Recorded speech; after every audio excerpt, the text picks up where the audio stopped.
disebut sirkuit training. Program latihan ini diciptakan oleh Frencisco Yollandara dan G.T pada tahun 1953. Sirkuit training adalah latihan yang dilakukan dengan membentuk beberapa pos latihan dengan mengkombinasikan latihan kardio dan latihan kekuatan. Gambar berikut adalah contoh dari sirkuit training.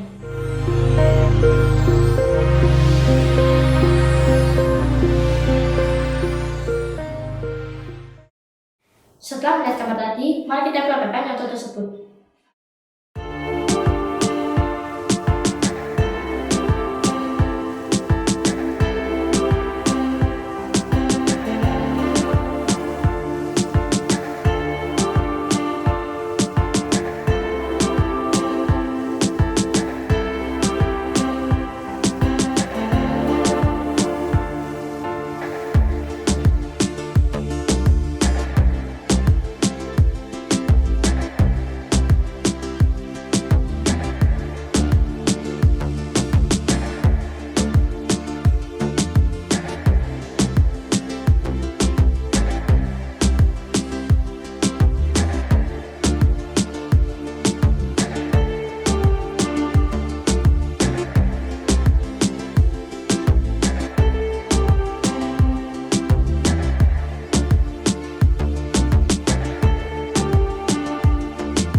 Rangkaian gerakan tadi adalah contoh dari sirkuit training.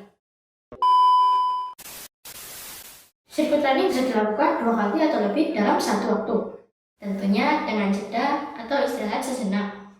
Ini yang disebut satu set gerakan. Selamat mencoba dan semoga bermanfaat. Wassalamualaikum warahmatullahi wabarakatuh.